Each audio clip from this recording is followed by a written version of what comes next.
स्वागत है आप सभी का इस लेक्चर में। ये जो PYQ की श्रृंखला है, इसमें हम 1991 से 2002 तक के सारे पॉलिटी के UP PCS में पूछे गए PYQs को कंप्लीट कर चुके हैं।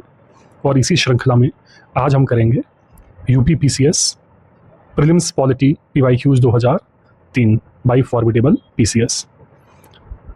प्लेलिस्ट का लिंक कमेंट सेक्शन में है, तो चलिए शुरू करते हैं।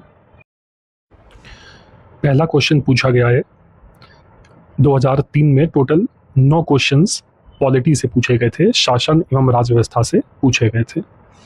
तो इन 9 क्वेश्चंस को हम डिटेल में कवर करेंगे। इसमें पहला क्वेश्चन पूछा गया है कि under the provisions of right to freedom of religion are included, धार्मिक स्वतंत्रता के अधिकार के प्रावधान के अंतर्गत सम्मिलित है। तो कॉन्स्टिट्यूशन में फंडामेंटल राइट्स में आर्टिकल 25 से 28 तक right to freedom of religion, धार्मिक स्वतंत्रता के अधिकार दिए गए हैं। और पॉलिटी में फंडामेंटल राइट्स में राइट टू रिलीजन को काफ़ी डिटेल में पढ़ा जाता है, उसी पर आधारित ये एक सवाल है।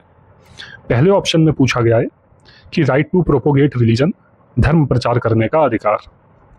तो भारत में सभी को अपने धर्म को प्रचार करने का अधिकार है, और अगर कोई व्यक्ति किसी धर्म में नहीं मानता है, भगवान में नहीं मानता है और नास्तिक है, उसे भी अपनी नास्तिकता का प्रचार करने का अधिकार है।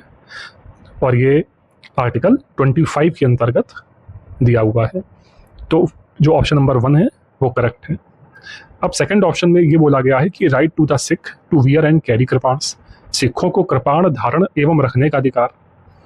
तो ये भी फंडामेंटल राइट है सिख कम्युनिटी का कि वो पब्लिक प्लेस पर भी कृपाण धारण कर सकते हैं और कृपाण लेकर चल सकते हैं।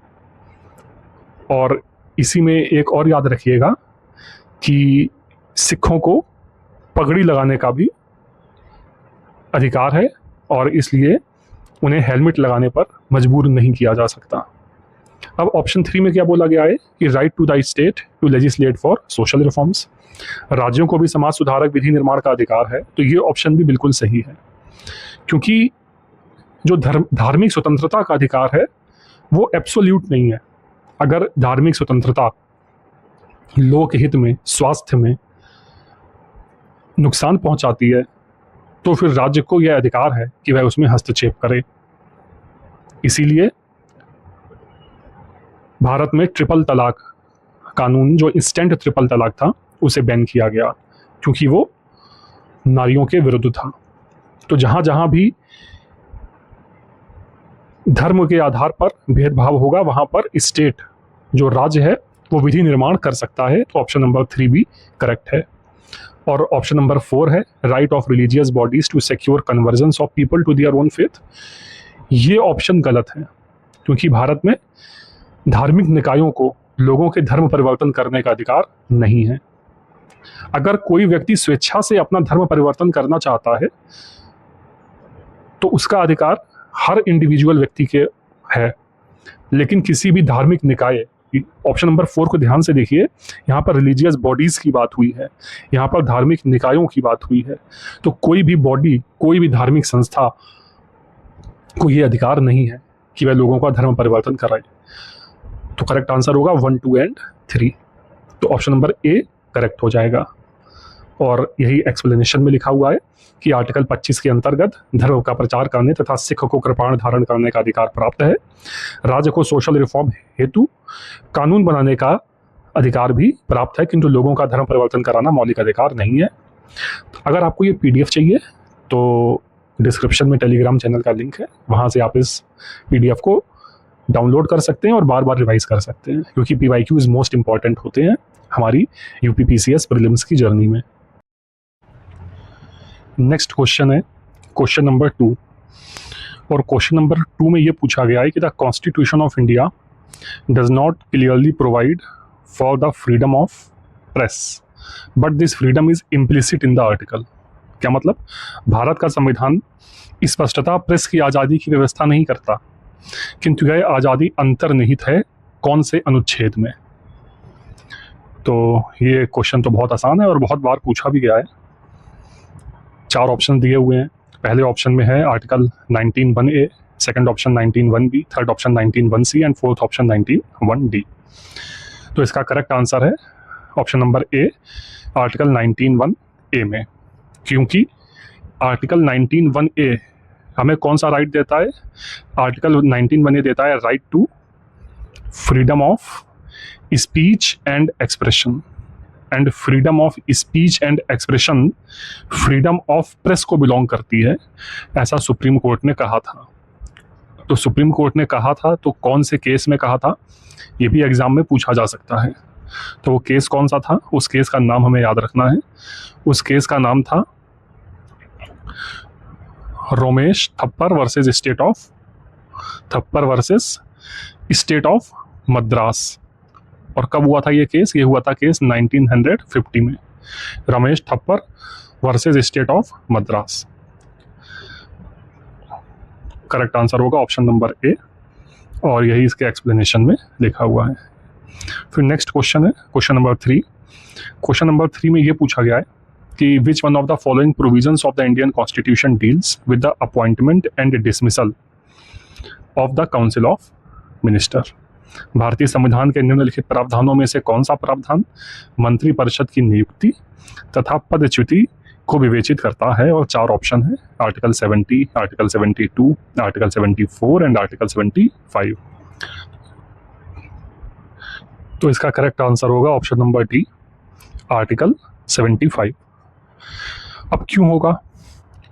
तो प्रधानमंत्री और काउंसिल ऑफ मिनिस्टर के लिए 2 आर्टिकल्स इंपॉर्टेंट है, एक है आर्टिकल 74 और एक है आर्टिकल 75।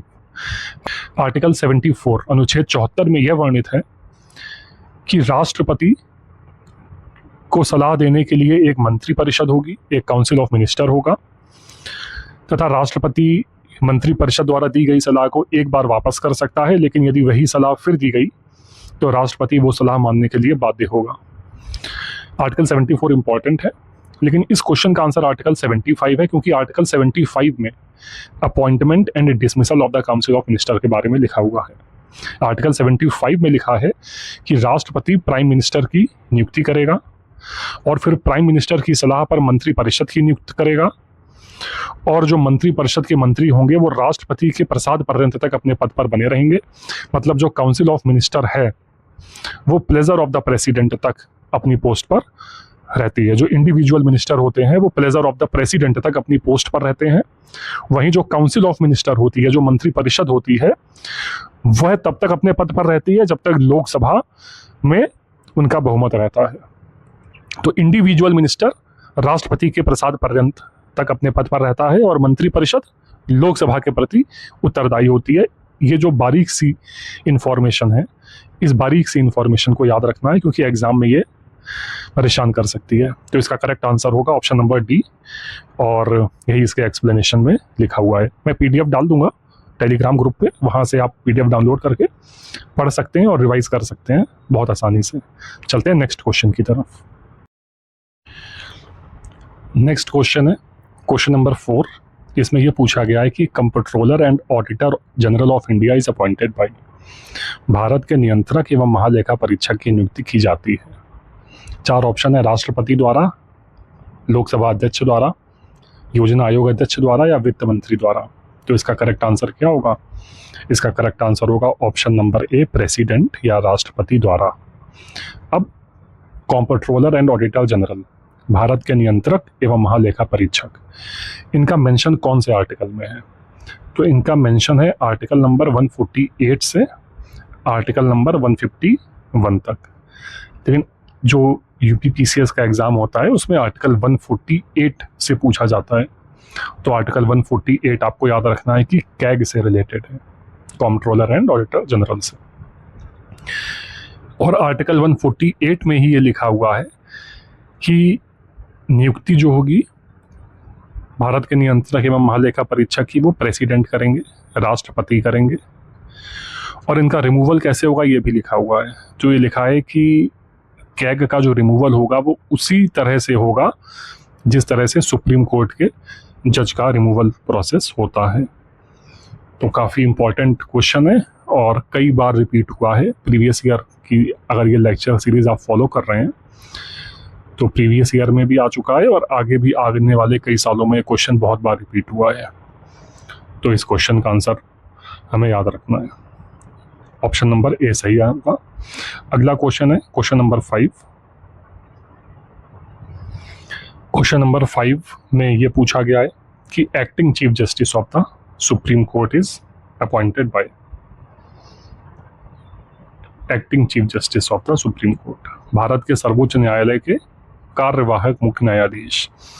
तो कार्यवाहक मुख्य न्यायाधीश की नियुक्ति कब की जाती है? कार्यवाहक मुख्य न्यायाधीश की नियुक्ति तब की जाती है जब मुख्य न्यायाधीश हैं वो अपने पद का कार्यभार सुचारू रूप से करने में समर्थ ना हो। तो एक्टिंग चीफ जस्टिस का मेंशन कौन से आर्टिकल में मिलता है? एक्टिंग चीफ जस्टिस का जो मेंशन है वो मिलता है आर्टिकल 126 में। आर्टिकल 126 में एक्टिंग चीफ जस्टिस की बात हुई और वो अपॉइंट कौन करता है? वो अपॉइंट करते हैं भारत के राष्ट्रपति। जितनी भी केंद्र में इंपॉर्टेंट पोजीशंस हैं, टॉप मोस्ट पोजीशंस हैं, मैक्सिमम की 90% की अपॉइंटमेंट राष्ट्रपति ही करते हैं। तो अगर अभी आपको एग्जाम में कंफ्यूजन भी हो जाए लेकिन आपको लगे कि बहुत बड़ी पोस्ट है और केंद्र सरकार या यूनियन के स्तर की है, तो आप उसका आंसर राष्ट्रपति टिक कर सकते हैं। अब चलते हैं नेक्स्ट क्वेश्चन की तरफ। इसका करेक्ट आंसर हो गया ऑप्शन नंबर सी।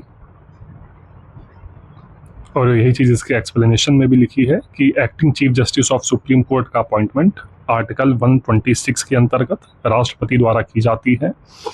जब चीफ जस्टिस ऑफ इंडिया का पद रिक्त हो या वे अस्थायी रूप से कार्य करने में असमर्थ हो, तब राष्ट्रपति किसी सुप्रीम कोर्ट जज को एक्टिंग चीफ जस्टिस नियुक्त कर सकता है।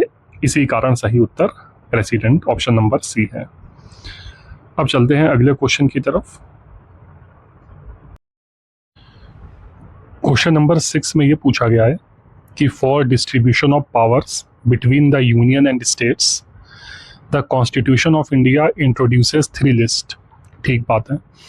विच 2 of the following articles govern the distribution of powers. केंद्र तथा राज्यों की मध्य शक्तियों के वितरण के लिए भारत का संविधान 3 सूचियों को प्रस्तुत करता है। निम्न में से कौन से 2 अनुच्छेद शक्तियों के वितरण को विनियमित करते हैं? और 4 ऑप्शन है। क्वेश्चन में ये पूछा है कि केंद्र तथा राज्य के बीच में कौन सा अनुच्छेद शक्तियों को विनियमित करता है या डिस्ट्रीब्यूशन ऑफ पावर से रिलेटेड है यूनियन एंड स्टेट के बीच में। पहला ऑप्शन है आर्टिकल 4 तथा आर्टिकल 5।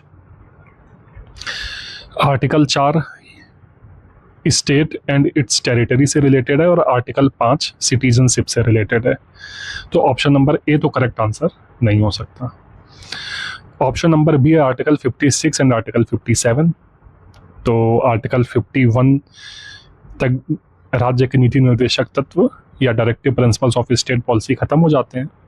आर्टिकल 51A में फंडामेंटल ड्यूटीज हैं, मौलिक कर्तव्य हैं, और फिर आर्टिकल 52 से यूनियन स्टार्ट हो जाता है, जिसमें आर्टिकल 56 और 57 राष्ट्रपति से रिलेटेड आर्टिकल्स हैं। इसलिए ये भी आंसर सही नहीं हो सकता। ऑप्शन नंबर बी भी गलत है। फिर है ऑप्शन नंबर सी। इसमें दिया है आर्टिकल 141 एंड आर्टिकल 142। ये तो सुप्रीम कोर्ट से रिलेटेड आर्टिकल्स हैं, तो सी ऑप्शन भी गलत ऑप्शन है।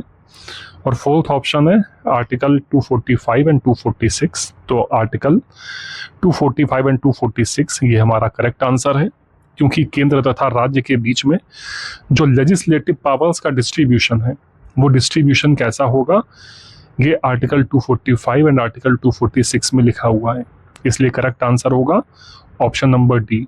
एक बात और, जब हम polity comprehensive as a subject पढ़ते हैं, अभी तो हम PYQs कर रहे हैं, तो उसमें सेंटर स्टेट रिलेशंस, केंद्र तथा राज्य के संबंध, ये एक ऐसा चैप्टर होता है जिसे हम अवॉइड कर देते हैं। जनरली सारे लोग नहीं करते, लेकिन बहुत लोग कर देते हैं।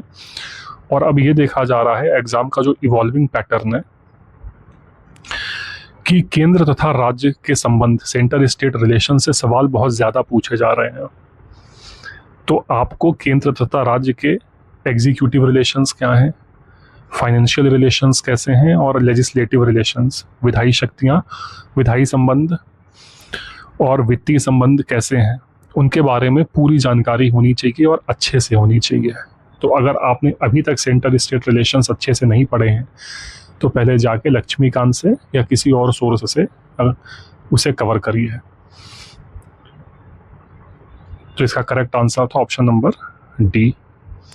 आर्टिकल 245 और आर्टिकल 246 केंद्र एवं राज्यों के बीच लेजिस्लेटिव पावर्स के डिस्ट्रीब्यूशन को स्पष्ट करते हैं। चलिए ठीक है, अब चलते हैं अगले क्वेश्चन की तरफ। Question number 7।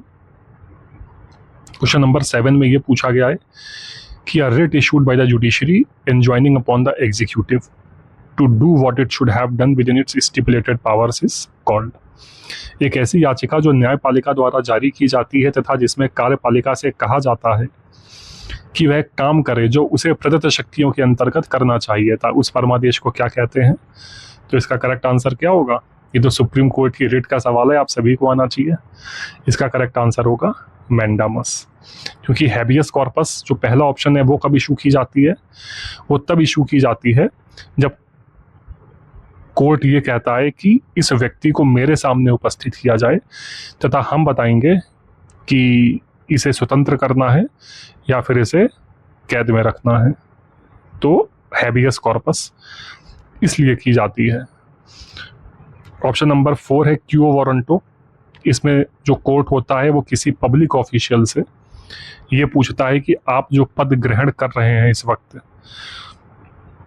तो आपके पास क्या ऐसी एलिजिबिलिटी है कि आप इस पद को धारण कर रहे हैं, उसे कहते हैं क्यू वारंटो।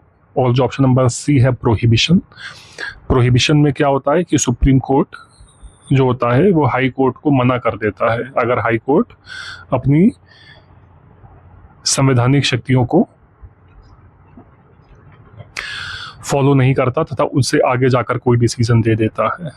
और इस क्वेश्चन का जो करेक्ट आंसर है मैंडामस, उसमें क्या होता है कि एग्जीक्यूटिव है कार्यपालिका, उसे आदेश दिया जाता है। अब मैं आपको यहाँ पर मैंडामस डिटेल से समझा देता हूँ।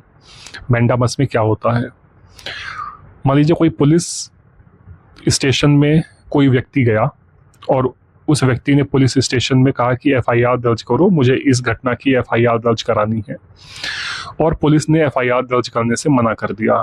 तब वह व्यक्ति क्या करेगा? वह व्यक्ति न्यायालय जाएगा और न्यायालय में जाकर ये बोलेगा कि पुलिस को जो कार्य करना चाहिए पुलिस वह कार्य नहीं कर रही है, इसलिए आप परमादेश दें कि वो एफआईआर दर्ज करें। तब सुप्रीम कोर्ट कौन सी रिट इशू करेगा? मैंडामस। यही तो क्वेश्चन में पूछा गया है, देखिए ध्यान से, जिसमें कार्यपालिका से कहा जाता है कि वह काम करे जो उसे प्रदत्त शक्तियों के अंतर्गत करना चाहिए था। तो मैंडामस पब्लिक ऑफिशियल के अगेंस्ट और जो सेमी पब्लिक ऑफिशियल्स हैं उनके अगेंस्ट, जो अर्ध सरकारी संस्थाएं हैं उनके अगेंस्ट भी जारी की जा सकती है। तो इस क्वेश्चन का करेक्ट आंसर होगा ऑप्शन नंबर बी, मैंडामस। और यही लिखा हुआ है कि एक्सप्लेनेशन में कि किसी पब्लिक अथॉरिटी को उसके वैधानिक कर्तव्य लीगल ड्यूटी का पालन करने हेतु जारी की जाती है। मैंडामस रिट का अर्थ होता है हम आदेश देते हैं, सुप्रीम कोर्ट आदेश देगा। और हाई कोर्ट भी इस रिट को इशू करते हैं।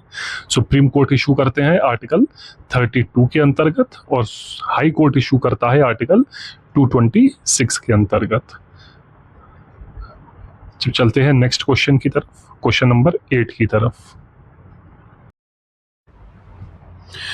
क्वेश्चन नंबर 8 में यह पूछा गया है कि the electoral college which elects the president of India comprises of.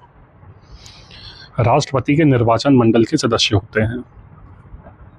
तो राष्ट्रपति के निर्वाचन मंडल कौन से आर्टिकल में दिया हुआ है? राष्ट्रपति का निर्वाचन मंडल दिया हुआ है अनुच्छेद 54 में, आर्टिकल 54 में। पहला ऑप्शन है elected members of both the houses of parliament. बिल्कुल करेक्ट बात है। बोथ हाउसेज ऑफ पार्लियामेंट के जो इलेक्टेड मेंबर्स होते हैं वो वोट डाल सकते हैं राष्ट्रपति के चुनाव में। यहाँ पे एक बात जो याद रखने लायक है कि नॉमिनेटेड मेंबर्स वोट नहीं डालते राष्ट्रपति के चुनाव में, सिर्फ इलेक्टेड मेंबर्स डालते हैं। तो पहला ऑप्शन करेक्ट है। सेकंड ऑप्शन है elected members of both the houses of state legislature. Second statement गलत है। क्यों गलत है? क्योंकि स्टेट लेजिस्लेचर में जहां पर भी 2 हाउसेज हैं, मतलब विधानसभा भी है और साथ में विधान परिषद भी है। तो जो विधान परिषद के मेंबर्स हैं वो वोट नहीं डाल सकते, सिर्फ विधानसभा के मेंबर्स ही वोट डाल सकते हैं। लेकिन ऑप्शन में लिखा है both the houses of state legislature, तो बोथ द हाउसेज की वजह से ये स्टेटमेंट गलत हो गया, क्योंकि विधानसभा वाले वोट डाल सकते हैं, विधान परिषद वाले वोट नहीं डाल सकते। फिर है ऑप्शन नंबर 3। ऑप्शन नंबर 3 में लिखा है कि elected members of legislative assemblies of all the states, तो थर्ड स्टेटमेंट करेक्ट स्टेटमेंट है। लेजिस्लेटिव असेंबलीज मतलब विधानसभा ऑफ ऑल द स्टेट के जो इलेक्टेड मेंबर्स हैं वो वोट डाल सकते हैं, करेक्ट स्टेटमेंट है। और जो फोर्थ स्टेटमेंट है elected members of the legislative assemblies of Delhi and Pondicherry, Delhi और पौंडीचेरी विधानसभाओं के निर्वाचित सदस्य, तो फोर्थ स्टेटमेंट भी बिल्कुल सही है। तो इसका करेक्ट आंसर क्या हो जाएगा 1, 3 एंड 4। तो 1, 3 and 4 option number D would be the correct answer. एक चीज़ जो और यहाँ पर याद रखने वाली है वो ये है कि देश में 3 यूनियन टेरिटरीज ऐसी हैं जिनके पास विधानसभाएं हैं। एक है दिल्ली, एक है पौंडीचेरी और एक है जम्मू एंड कश्मीर। इन 3 में से जो दिल्ली एंड पौंडीचेरी हैं वहाँ की विधानसभा के लोग तो राष्ट्रपति के चुनाव में वोट डाल सकते हैं, लेकिन जम्मू कश्मीर की जो विधानसभा के लोग हैं वो राष्ट्रपति के चुनाव में वोट नहीं डाल सकते। ये एक बहुत ही इम्पॉर्टेंट चीज़ है जो कभी भी एग्ज़ाम में पूछी जाएगी तो बहुत सारे लोग कंफ्यूज हो जाएंगे, लेकिन आपको इस चीज़ को याद रखना है। और यही चीज़ इसके एक्सप्लेनेशन में लिखी हुई है, जो कि मैंने एक्सप्लेनेशन पूरा एक्सप्लेन कर देता हूँ, आप तसल्ली से पढ़िएगा पूरे एक्सप्लेनेशन को, PDF डाउनलोड कर लीजिएगा टेलीग्राम चैनल से। अब चलते हैं नेक्स्ट क्वेश्चन की तरफ, जो कि है क्वेश्चन नंबर 9, और ये लास्ट क्वेश्चन है क्योंकि 2003 में सिर्फ 9 सवाल ही पॉलिटी के सेक्शन से पूछे गए थे। क्वेश्चन नंबर 9 में ये पूछा गया है कि the functions of the election commission of India are, भारत के निर्वाचन आयोग के कार्य हैं। अब निर्वाचन आयोग के कार्य कौन कौन से होंगे? तो पहला ऑप्शन है to conduct all the elections of parliament and state legislature, संसद एवं राज्य विधानमंडलों के सभी चुनाव कराना, तो इलेक्शन कमीशन ऑफ इंडिया ये करता है, करेक्ट स्टेटमेंट है। सेकंड ऑप्शन है to conduct elections to the office of the president and vice president, correct statement है, क्योंकि निर्वाचन आयोग भारत का राष्ट्रपति और उपराष्ट्रपति पदों के लिए भी चुनाव करवाता है। फिर थर्ड ऑप्शन है to recommend imposition of president's rule in a state where conditions are not conductive to the holding of free and fair elections, किसी राज्य में स्वतंत्र एवं निष्पक्ष चुनाव के लिए अनुकूल दशा न होने पर राष्ट्रपति शासन लगाए जाने की संस्तुति करना, ये स्टेटमेंट गलत स्टेटमेंट है। इसे मैं एक्सप्लेन करूंगा, पहले फोर्थ स्टेटमेंट और देख लेते हैं। फोर्थ स्टेटमेंट है the superintendence direction and control of preparation of electoral rolls, निर्वाचन सूचियां तैयार करने के कार्य का निरीक्षण, निर्देशन एवं नियंत्रण, तो फोर्थ ऑप्शन भी करेक्ट स्टेटमेंट है। और अभी आपको पता भी होगा कि कई सारे राज्यों में SIR इंटेंसिव रिवीजन, SIR की जो प्रक्रिया है वो पूरी हो चुकी है, और इलेक्शन कमीशन ऑफ इंडिया ने बहुत सारे राज्यों में SIR की प्रक्रिया करने के निर्देश दे दिए हैं, जिससे इलेक्टोरल रोल में अगर कोई गड़बड़ी है तो उसे सुधारा जा सके। तो इलेक्टोरल रोल्स या निर्वाचन सूचियां तैयार करने के कार्य का निरीक्षण, निर्देशन एवं नियंत्रण भी इलेक्शन कमीशन ऑफ इंडिया करता है। और ये कौन से आर्टिकल में मेंशन है? Election commission of India article 324 से आर्टिकल 329 तक मेंशन है, तो इस इंफॉर्मेशन को भी हमें याद रखना है। तो इसका करेक्ट आंसर हो जाएगा 1, 2 and 4, option number B would be our correct answer. अब ऑप्शन नंबर 3 क्यों गलत है? ऑप्शन नंबर 3 इसलिए गलत है क्योंकि कभी भी इलेक्शन कमीशन राष्ट्रपति शासन या प्रेसिडेंट रूल का रिकमेंडेशन नहीं करता। वो रिकमेंडेशन करता कौन है? वो उस राज्य का गवर्नर राष्ट्रपति को रिकमेंड करता है कि यहाँ पर राष्ट्रपति शासन लगा दिया जाए। यह शक्ति सिर्फ राज्यपाल को दी गई है राष्ट्रपति शासन के सिफारिश करने की, कभी भी इलेक्शन कमीशन नहीं करता है। हाँ, अगर उसके लिए अगर राष्ट्रपति शासन एक समय से ज़्यादा के लिए लगाना है तो उसके लिए इलेक्शन कमीशन को सर्टिफाई करना होता है कि फ्री एंड फेयर इलेक्शन, निष्पक्ष चुनाव कराना अभी संभव नहीं है। लेकिन जो राष्ट्रपति को रिकमेंडेशन का काम है वो है हमेशा राज्यपाल करेगा, इलेक्शन कमीशन या निर्वाचन आयोग कभी नहीं करेगा। इसलिए ऑप्शन 3 गलत है। और इस तरह से 2003 में आए हुए पॉलिटी के सारे 9 सवालों को हमने कंप्लीट किया। आशा करते हैं ये लेक्चर आपको पसंद आया होगा।